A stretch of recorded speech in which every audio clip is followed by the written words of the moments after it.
We appreciate it. All right.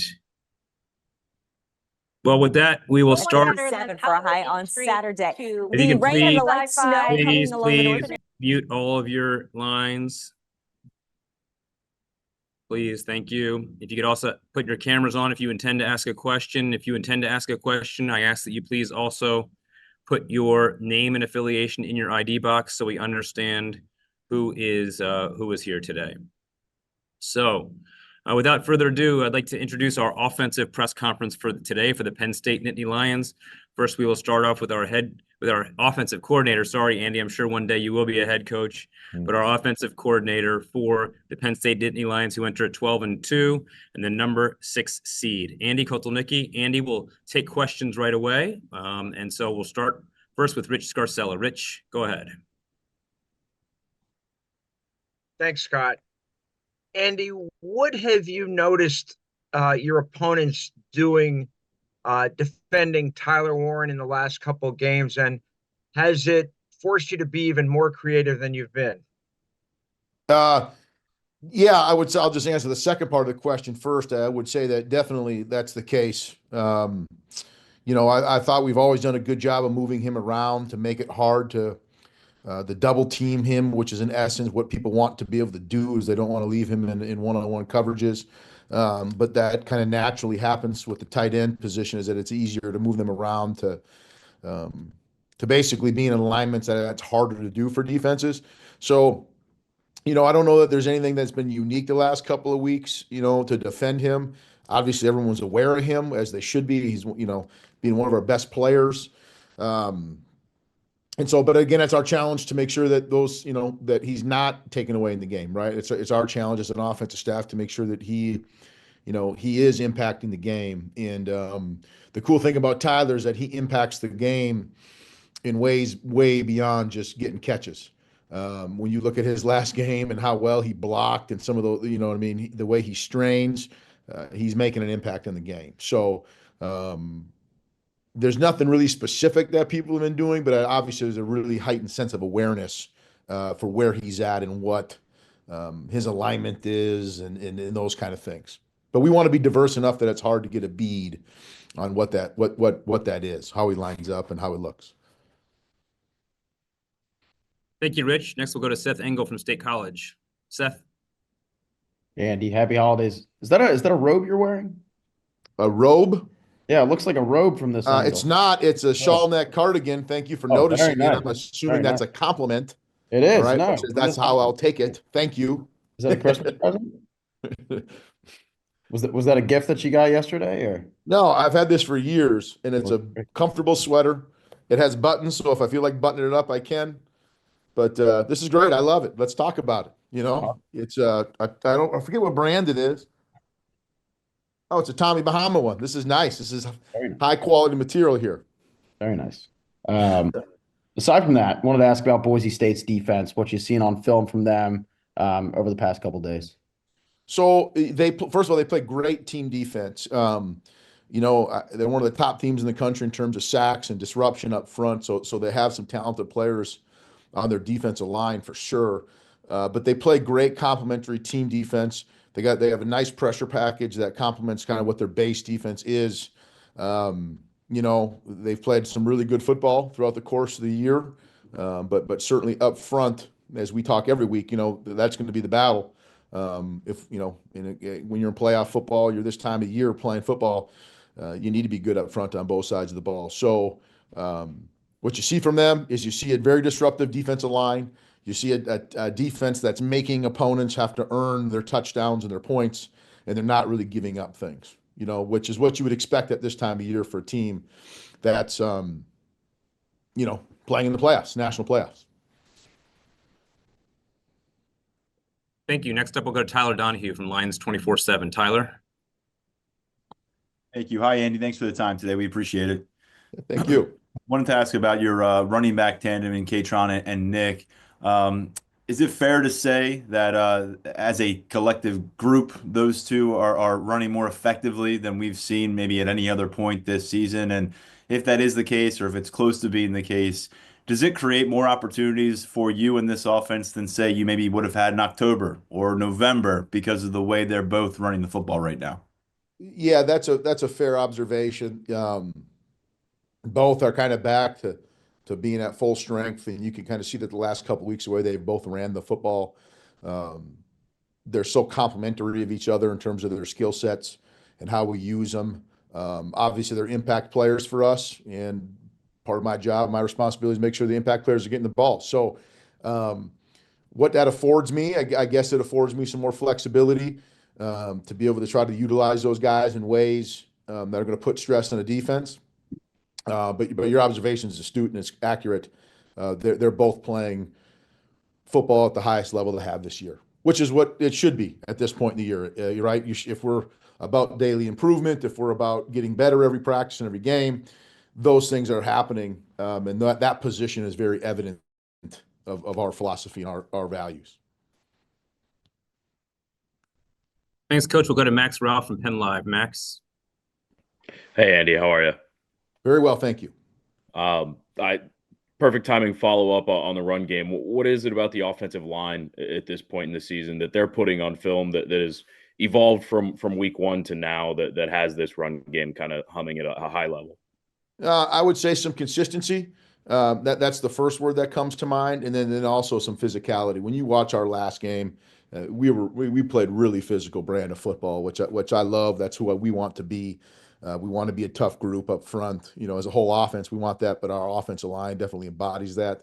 So the fact that they're playing together consistently, and the way that they are, the nastiness and the physicality that which they're playing with, and their understanding of what we're trying to do, both in the run and the pass game, specifically for them protection. It's just not. There's just not a lot of mental errors. There's not a lot of busts, and you shouldn't have that anyway. But the way that they have, embraced the idea of kind of being, the reason for how far we'll go. And I always challenge offensive lines. I said our team will go as far as they'll allow us to go. For them to embrace that and love the having that, that impact, if you will, on an offense, on a football team. They've truly embraced that. So, and then Coach Troutwine and Coach Leonard and Coach Q, Coach Sticks, those guys all done a great job working with that group. Thanks, Coach. We'll go to Audrey Snyder from The Athletic. Audrey. Hey, Andy, thanks for your time. I wanted to kind of ask you when you think back, gosh, about 13 months ago when you were interviewing for this job, what do you remember about that process and James at that juncture? And has anything maybe surprised you about working with him, throughout this season? No, going way back, and it has been 13 months now. Part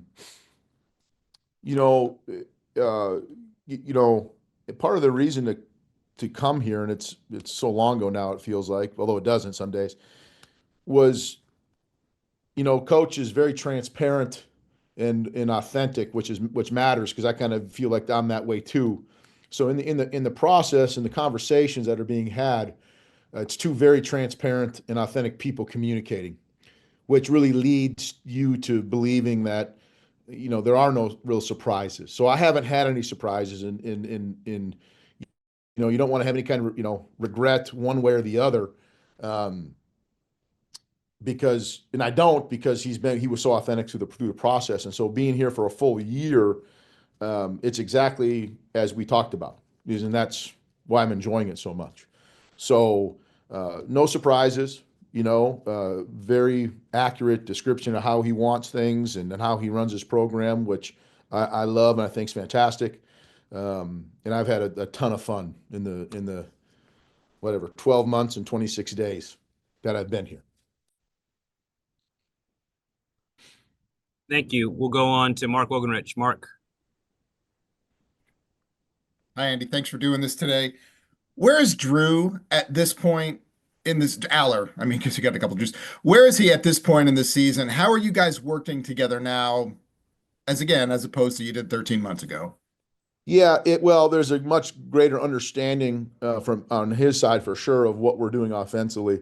We were here just we're game planning obviously and how fast that can go and how seamless it can be, on a week-to-week basis because of where we're at. So his understanding, his mastery of the offense obviously has just grown every week since I've been here. And then you get into the season, that continued. So he's at a high level with it. We'll always try to get the quarterbacks involved in things, with the game plan, what they like, what they don't like.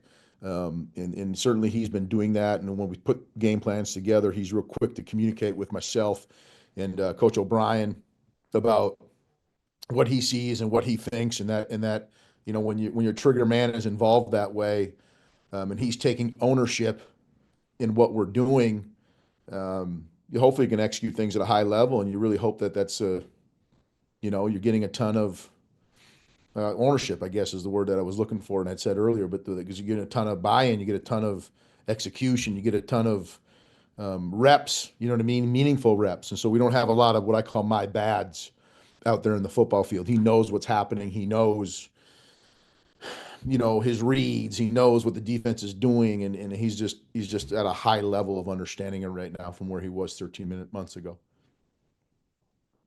Thanks, Coach. We'll go to John Sauber from the Sensor Daily Times. John.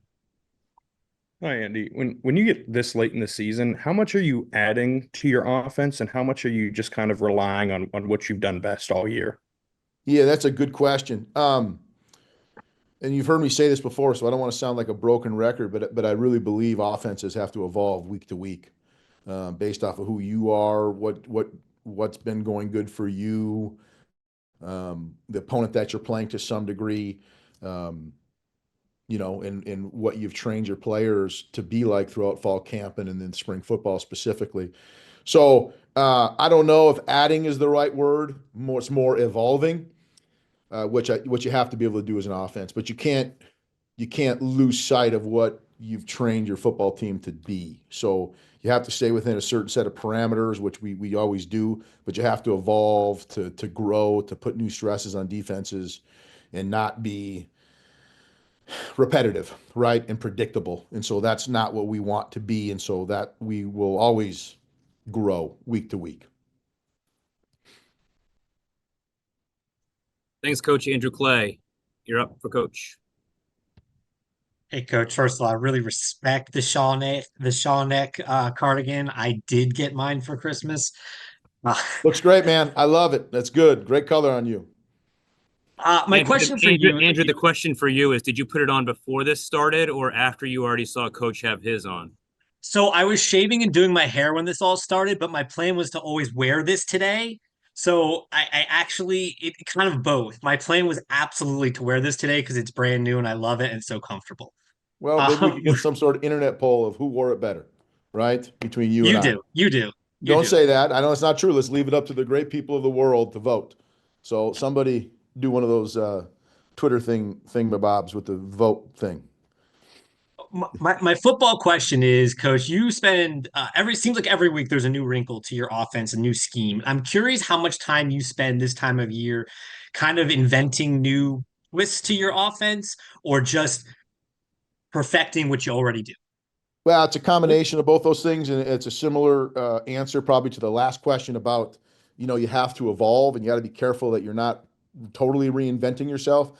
I don't even like using that word, like reinventing, because that would indicate that we're doing it wrong the first way.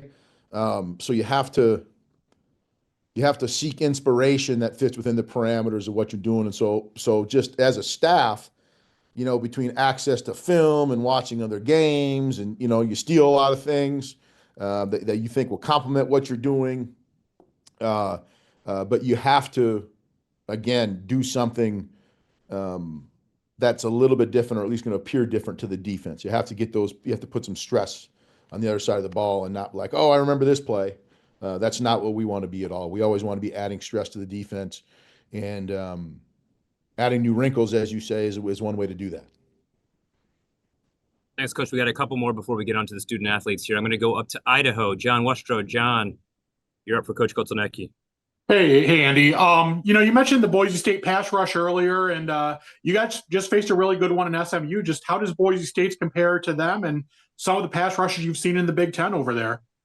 I don't know. It's hard to make comparisons, right? I think, elite players and elite statistics, if you will, are there for a reason, and then they show up. So you have to always. It's hard to make comparisons. I don't like doing it and say, oh, they're similar to this team or that team. They're one of a kind, right? As individuals, and they're one of a kind as a football team. So we have to do a good job up front with protection. And SMU was a good football team up front as well. Their strength was in the defensive front, much like Boise State's. And so we have to play well up front. And we have to slow that pass rush down for sure. We can't let that take the game over for sure. Thanks. Thanks, Coach. We'll go to Daniel Gallen from Lions 247. Appreciate your time this morning, Andy.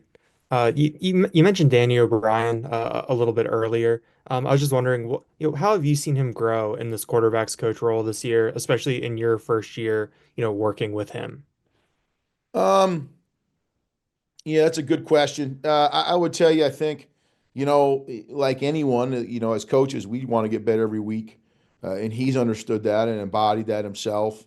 But seeing him take, ownership of the room, you know what I mean, and their performance, which I think is a great trait of any assistant coach, is that they don't ever point the fingers, something's not going right. I think so. So Danny has embodied that, embraced that, and any adversity that we faced in that room to want to be part of the solution and move forward and respond the right way are all things that he's been doing a really, really good job of.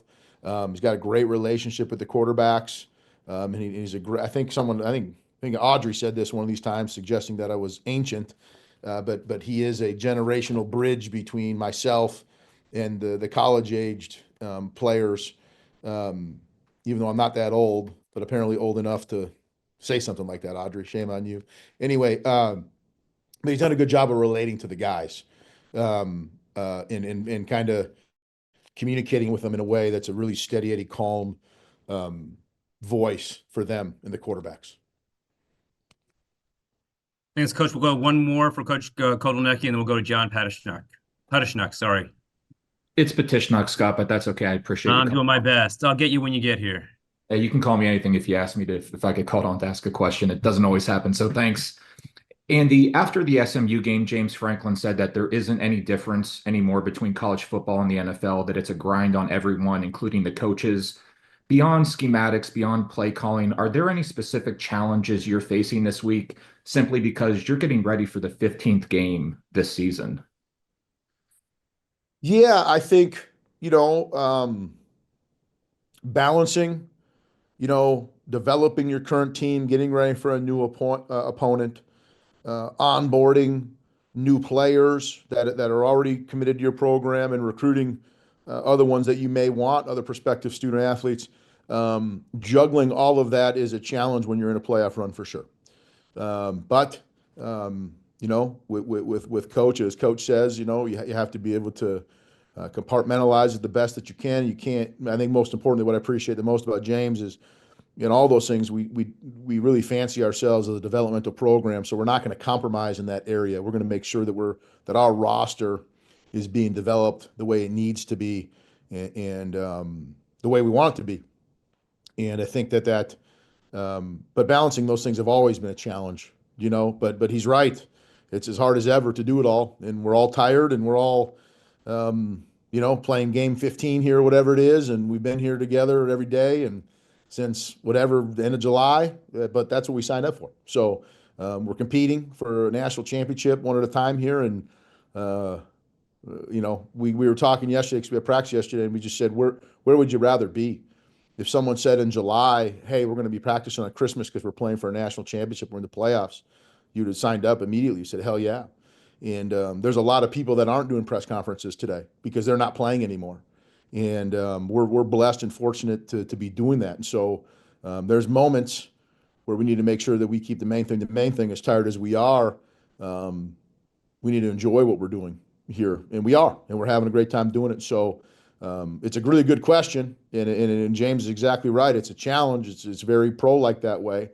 But we still want to hopefully always keep the main thing, and that's people and relationships, and not make this game so transactional, which is really easy to become that way right now, but make it about developing and teaching and guiding and growing and helping people achieve their goals. And that's what we all got into it for. And so if you can keep the main thing, and you get used to being process oriented, you know, you should enjoy your job, which we do, which is around here. But that's a really good question, John. I appreciate you asking it.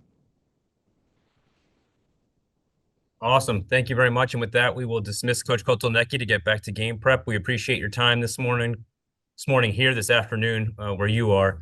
And good luck, and we'll see you out here in a few days, Coach. All right. Thanks, guys.